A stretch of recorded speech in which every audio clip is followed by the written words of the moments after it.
President Donald Trump plans to use his June 12 summit with North Korean leader Kim Jong-un in Singapore to press him to agree to completely dismantle his nuclear and intercontinental ballistic missile programs.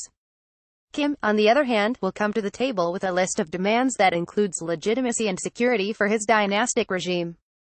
Kim will also demand the termination of sanctions that have sharply curtailed North Korea's access to the global economy and that legally prohibits some 90% of the value of North Korea's pre-sanctions exports. Although Trump will press to focus the summit on U.S. nuclear demands, he also needs to be prepared to discuss the outlines of the sanctions relief North Korea will receive if it actually implements the complete, verifiable, and irreversible dismantlement of its nuclear capabilities. That is the key international demand. In discussing the scope of potential sanctions relief, two principles should guide Trump. First, he should insist that any interim, partial sanctions relief granted after North Korea implements initial nuclear commitments, but before it fully dismantles its nuclear program, be tightly limited and quickly reversible if North Korea backs away from its commitments. Second, he should be prepared to offer extremely broad sanctions relief if North Korea does fully dismantle its nuclear, intercontinental ballistic missile, and weapons of mass destruction programs, retaining only targeted sanctions against specific malign enterprises and activities in North Korea. Trump will also need to keep in mind that most meaningful sanctions relief will require modifications of United Nations sanctions as well as U.S.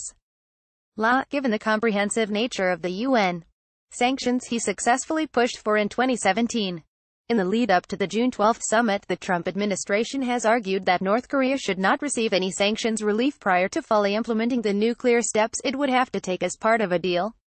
While Trump is right to start the negotiations with this position, he may well find that it is unrealistic to insist that North Korea receive zero sanctions rollbacks until it has fully implemented nuclear commitments.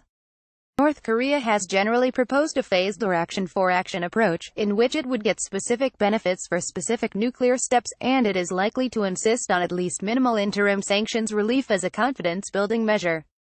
The United States should be prepared, if necessary, to offer a small amount of interim sanctions relief if North Korea takes major or early steps toward denuclearization. But the United States should insist that any interim relief granted to North Korea come only after North Korea takes significant initial steps.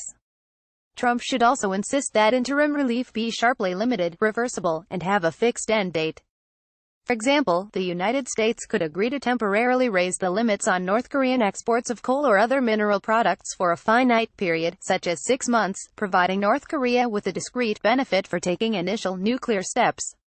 But such relief would automatically terminate if North Korea failed to continue implementing further steps toward completely dismantling its nuclear program.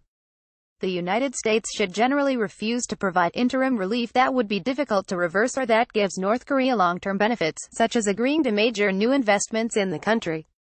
The United States should also press to keep as much of the value of any interim sanctions relief as possible escrowed until North Korea completely implements the deal.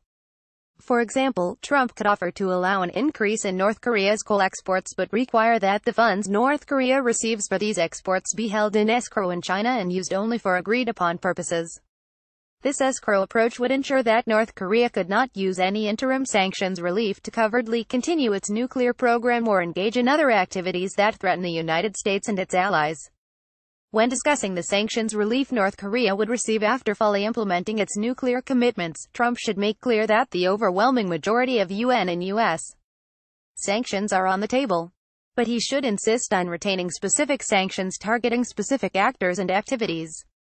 The Iran nuclear deal was always supposed to be a limited agreement, in which Iran would receive limited sanctions relief, but under which the United States and the international community would retain significant sanctions in place to combat other Iranian activities.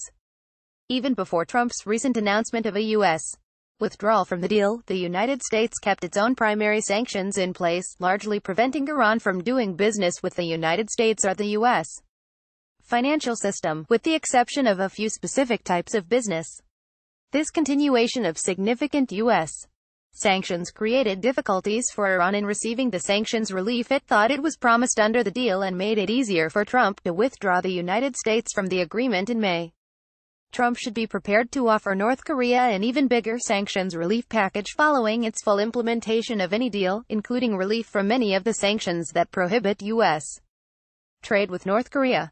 Holding out the potential for major sanctions relief will provide a greater inducement for North Korea to actually agree to and implement a complete, verifiable, and irreversible dismantlement of its nuclear program.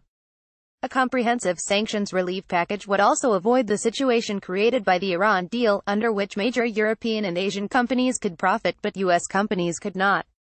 The President should, however, make clear that even after North Korea implements a comprehensive nuclear deal, the United States will retain targeted sanctions against specific North Korean entities involved in the country's grotesque human rights abuses and other horrible activities.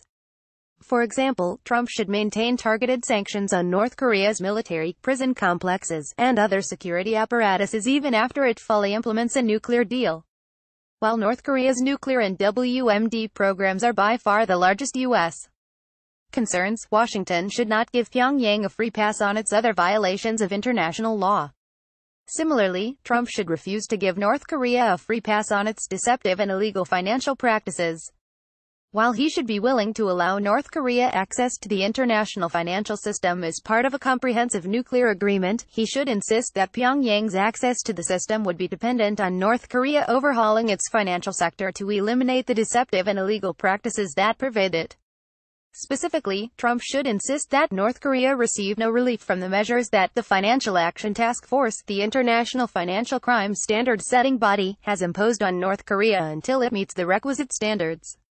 Trump's summit with Kim may well collapse if the North Korean leader proves unwilling to make commitments to fully dismantle his nuclear program.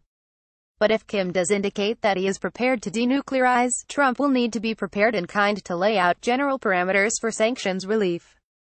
By holding to the line that any interim relief must be sharply limited while holding out on the prospect of major relief after North Korea denuclearizes, Trump can increase the odds of his summit actually starting Pyongyang down a path to denuclearization.